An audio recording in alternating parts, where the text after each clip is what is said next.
UGC net പരീക്ഷാ ചോദ്യപേപ്പർ 6 ലക്ഷം രൂപയ്ക്ക് വിൽപ്പനയ്ക്ക് വെച്ചു എന്ന് വിവരം. പരീക്ഷയ്ക്ക് 48 മണിക്കൂർ മുൻപാണ് ചോദ്യപേപ്പർ ചോർന്നു പോയത്. അതേസമയം നീറ്റ് പരീക്ഷാ ക്രമക്കേടിൽ രാജ്യവ്യാപക പ്രതിഷേധവുമായി കോൺഗ്രസ് രംഗത്തെത്തുന്നുണ്ട്. ഡൽഹിയിൽ PCC അധ്യക്ഷന്റെ നേതൃത്വത്തിൽ നടന്ന പ്രതിഷേധം അക്രമാസക്തമായി. പ്രവർത്തകരെ പോലീസ് അറസ്റ്റ് ചെയ്ത് നീക്കുകയും ചെയ്തു. വിവരങ്ങളുമായി അച്യുതൻ ഡൽഹിയിൽ നിന്ന് ചേരുന്നു. അച്യുതൻ, വലിയ പ്രതിഷേധം ഈ നീറ്റ് പരീക്ഷാ ക്രമക്കേടിനെതിരെ ഉയർന്നു വന്ന പശ്ചാത്തലത്തിലാണ് മറ്റൊരു പുതിയ വിവരം വരുന്നത്. ഈ നെറ്റ് പരീക്ഷയിലെ ക്രമക്കേടുകൾ അത് റദ്ദാക്കുന്നു. അത് പിന്നാലെ വന്ന ഞെട്ടിപ്പിക്കുന്ന പുതിയ വിവരങ്ങൾ, അത് എത്രമാത്രം ഗൗരവ സ്വഭാവമുള്ളതാണ് ഈ പുതിയ വിവരങ്ങൾ? ഒരു ടെലിഗ്രാമിലും അല്ലെങ്കിൽ മറ്റ് സോഷ്യൽ മീഡിയ പ്ലാറ്റ്ഫോമുകളിലും വെബ്സൈറ്റിലും ഈ ഡാർക്ക് വെബിലുമൊക്കെ ചോദ്യപേപ്പർ സുലഭമായി ലഭിക്കും, ലക്ഷങ്ങൾ കൊടുത്താൽ കിട്ടും എന്നൊക്കെയുള്ള വിവരങ്ങൾ അത് ഞെട്ടിക്കുന്നതാണ്. ആരാണ് ഈ വെളിപ്പെടുത്തൽ നടത്തിയത്? ആരൊക്കെ ഈ ചോദ്യപേപ്പർ ഇങ്ങനെ പണം കൊടുത്ത് ലഭിച്ചിട്ടുണ്ട്? അത്തരം വിശദാംശങ്ങളൊക്കെ ഇപ്പോൾ ലഭിച്ചു തുടങ്ങിയിട്ടുണ്ടോ അന്വേഷണ സംഘത്തിന്? പ്രജിൻ, UGC നെറ്റ് പരീക്ഷ അത് റദ്ദാക്കിയതിന് പിന്നാലെ കേസ് CBIക്ക് നൽകുകയാണ് ഉണ്ടായത്. CBIയുടെ ഒരു പ്രാഥമിക അന്വേഷണ ഘട്ടത്തിലാണ് ഈ ഞെട്ടിക്കുന്ന വെളിപ്പെടുത്തൽ ഉണ്ടായിരിക്കുന്നത്. അതായത് ഏതാണ്ട് 6 ലക്ഷം രൂപയോളം ഈ നെറ്റ് പരീക്ഷയുടെ ചോദ്യപേപ്പറിനായി നൽകി എന്നുള്ളതാണ് CBI കണ്ടെത്തിയിരിക്കുന്നത്. അതിനായി ഈ ചോദ്യപേപ്പർ ആവശ്യക്കാർക്ക് നൽകിയത്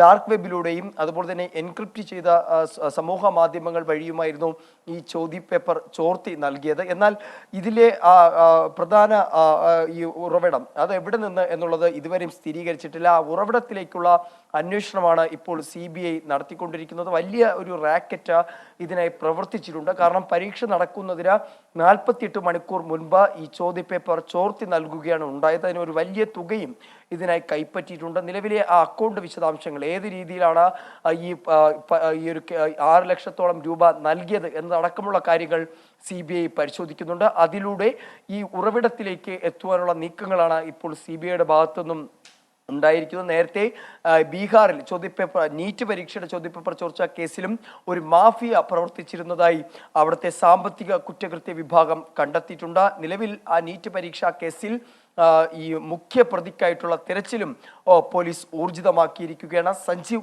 മുഖിയ എന്ന് പറയുന്ന ഒരു പ്രതിക്കായിട്ടാണ് ഇദ്ദേഹം 2010 മുതൽ പല പരീക്ഷകളുടെയും ചോദ്യപേപ്പർ ചോർത്തി നൽകിയതുമായി ബന്ധപ്പെട്ട കേസിലെ പ്രതി കൂടിയാണ് ഈ പറയുന്ന സഞ്ജീവ് മുഖിയ. ഇയാൾക്ക് വേണ്ടിയിട്ടുള്ള തെരച്ചിൽ ഇപ്പോൾ ബീഹാർ പോലീസ് ഊർജിതമാക്കിയിട്ടുണ്ട്. നിലവിൽ കേസിൽ അറസ്റ്റിലായ സിക്കന്ദർ പ്രസാദ് എന്ന് പറയുന്ന ആളുടെ മൊഴിയുടെ അടിസ്ഥാനത്തിലാണ് ഇപ്പോൾ ബീഹാർ പോലീസ് അത്തരമൊരു നീക്കം നടത്തിയിരിക്കുന്നത്. ഇന്നലെ ബീഹാറിലെ തന്നെ സാമ്പത്തിക കുറ്റകൃത്യ വിഭാഗത്തിന്റെ ഉന്നത ഉദ്യോഗസ്ഥർ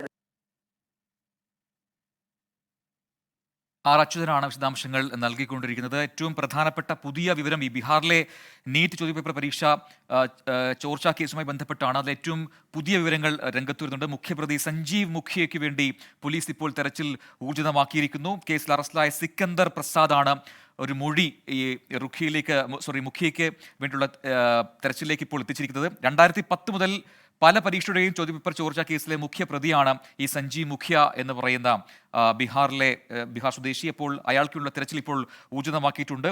അടുത്തിടെ നടന്ന ബീഹാർ PSC പരീക്ഷാ പേപ്പർ ചോർച്ചയിലും ഈ സഞ്ജീവും സംഘവും പ്രവർത്തിച്ചുവെന്നും പോലീസ് കണ്ടെത്തിയിരിക്കുന്നു. അപ്പോൾ 2010 മുതൽ ഇങ്ങനെ ചോദ്യപേപ്പർ ചോർച്ചയുണ്ട്. അതിലെല്ലാം തന്നെ പ്രവർത്തിച്ചത് ഒരേ മാഫിയാണ്, ഒരേ റാക്കറ്റാണെന്നുള്ള സൂചനകൾ പുറത്തു വന്നുകൊണ്ട് ഇരിക്കുന്നുമുണ്ട്. ആ ഘട്ടത്തിലാണ് ഇപ്പോൾ പ്രധാന പ്രതിക്കുള്ള തെരച്ചിൽ ഇപ്പോൾ പോലീസ് ഊർജിതമാക്കിയിരിക്കുന്നത്.